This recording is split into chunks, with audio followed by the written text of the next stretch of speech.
महाभारत हुआ है ना। महाभारत में एक एपिसोड है बहुत शानदार जो बहुत कुछ सिखाने के लिए है, और आप साथ लेके जाइए जितने लोग ऊपर बैठे हैं, जितने लोग नीचे बैठे हैं। महाभारत में एक एपिसोड हुआ कि उसमें एक मार्मिक टच है। हालांकि तो युद्ध हुआ तो दोनों तरफ से लोग मरे। 18 अक्षौणी सेना थी। 18 अक्षौणी। 18 अक्षौणी का मतलब अब डिटेल में समझाने का मत बोलना कि एक अक्षौणी में कितने रथ होते हैं, कितने हाथी होते हैं, कितने घुड़सवार होते हैं, अब मत समझिए, मोटा मोटा समझिए। 18 अक्षौणी। 18 में 11 कौरवों के पास थी, 7 पांडवों के पास थी। मतलब पांडवों की सेना 7 अक्षौणी थी और कौरवों की सेना 11 थी। उनकी फालतू थी, कोई दिक्कत नहीं। बहुत लोग मरे, करीब करीब 1 करोड़ लोग मरे महाभारत के युद्ध। 1 करोड़ लोग उस जमाने के, पॉपुलेशन तब भी थी। हमको रोते रहते हैं 100 करोड़ हो गए, तब भी साला 1 करोड़। सो उसमें एक मार्मिक एपिसोड है। मार्मिक एपिसोड ये है कि अभिमन्यु वध उसका सबसे मार्मिक एपिसोड है। अभिमन्यु को घेर के मारा गया। वो युवराज, एक युवक लड़का जो धनुर्धर था अपने पिता अर्जुन की तरह, उसको घेर के मारा गया उस प्रबल, और सबने मिल के मारा। और उसके अंदर कौरव पे सब बड़े से बड़े लोग थे। सब बड़े से बड़े लोगों ने अभिमन्यु को घेर के मारा। आपने ये जानकारी सुनी होगी, देखी होगी, कही होगी, कहीं ना कहीं पढ़ी भी होगी। लेकिन उस पर्टिकुलर एपिसोड में जो विलन बना उसका नाम था जयद्रथ। उसने अभिमन्यु वध तो नहीं किया, लेकिन मरे हुए अभिमन्यु को लातों से मारा। जयद्रथ ने मरे हुए अभिमन्यु पे लात मारी। वध में शामिल नहीं था, लेकिन उसने मरे हुए अभिमन्यु को लात मारी। और इतिहास ये बोलता है कि जब अभिमन्यु वध हो रहा था तो अर्जुन अवेलेबल नहीं थे वहां पर, कहीं और गए थे, किसी और युद्ध में थे। लंबी कहानी, उस पर नहीं जाता, लेकिन जो story of moral of the story है वो समझाना चाहता। जब अर्जुन लौट के आए भगवान कृष्ण के साथ, तो उसको पता चला कि मेरे बेटे अभिमन्यु का वध हो गया।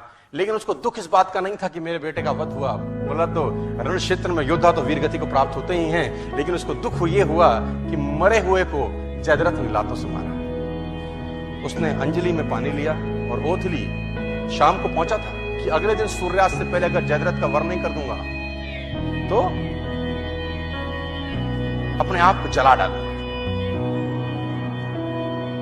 अग्नि में अपने शरीर को समर्पित कर दूंगा अगर अगले दिन सूर्यास्त से पहले जयद्रथ को नहीं मारा मैंने। अब जैसे ही उसने ये घोषणा करी, एक गोल रखा, एक टारगेट रखा, दोनों सेनाओं में हड़कंप मच गया। कौरव प्रसन्न हुए और पांडव उदास। कौरव इसलिए प्रसन्न हुए कि एक दिन बचाना है बस जयद्रथ को। अगर एक दिन बचा लिया, अर्जुन मरा, खेल समाप्त हो जाएगा, क्योंकि मेन प्लेयर यही है। मेन प्लेयर तो वही था ना। और पांडव इसलिए परेशान हुए कि ये क्या कर बैठा, एक दिन न ढूंढ सके तो क्या होगा। अर्जुन गया तो खेल गया। और धर्म युद्ध था, तो शाम को संध्या के बाद जब सूर्यास्त हो जाता था तो युद्ध नहीं करते थे। अगले दिन जैसे ही सूर्य उदय हुआ, युद्ध की भेड़ी बजी और उस भेड़ी के अंदर अर्जुन और कृष्ण ढूंढने लगे जयद्रथ को। और कौरव भी कोई छोटे मोटे तो थे नहीं, भगवानों से लड़ रहे थे, तो कुछ ना कुछ तो उनमें भी टैलेंट रहा होगा। उन्होंने जयद्रथ को छुपा लिया। उनका एक ही काम था कि सूर्यास्त से पहले जयद्रथ को छुपा लो बस। और दिन चढ़ने लगा, सांसें चढ़ने लगी, और जैसे जैसे दिन निकलता रहा कौरव और प्रसन्न होते गए और पांडव और उदास। दोपहर निकल गई, युद्ध एक तरफ चल रहा था और अर्जुन और कृष्ण का रथ एक तरफ दौड़ रहा था जयद्रथ को ढूंढते। और आखिरकार वो समय आया जब सूर्यास्त होने को ही था और जयद्रथ अर्जुन को नहीं मिला। सब थक हार के बैठ गए। अर्जुन ने अपना गांडीव गिरा दिया और पांडवों ने भगवान कृष्ण की तरफ देखा और बोला, प्रभु अब तो तुम्हारा ही सहारा है, जयद्रथ नहीं है। भगवान ने बोला, कुछ नहीं, करता हूं। बोला, जयद्रथ कहां से लाओगे। भगवान ने जयद्रथ तो नहीं लाए। उन्होंने क्या किया, माया रची और बादलों को आदेश दिया और उन्होंने सूरज को ढक दिया। तो उन्होंने बोला, ये क्या करते हो। भगवान कृष्ण का जवाब सुनिए, साथ लेके जाइए। बोला, माहौल बनाता हूं। क्या बोले, विनिंग एटमॉस्फेयर।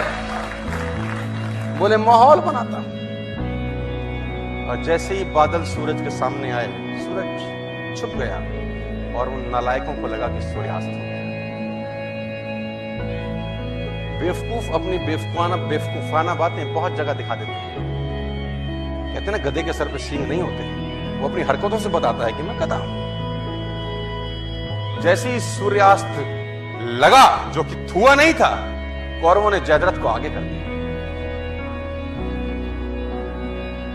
मन तो कर रहा है उनको ऐसी गाली दूं स्टेज पर, इस सालों घंटा 2 घंटा कौन सी चूल मचा रही थी तू।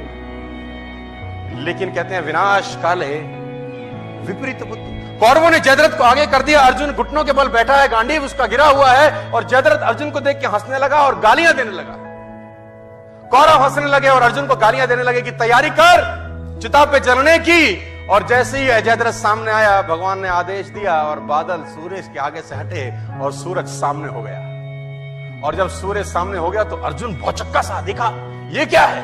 उसने भगवान कृष्ण की तरफ देखा। भगवान कृष्ण ने बोला, देखता क्या है, जयद्रथ सामने है, उठा गांडीव और चला डाल। और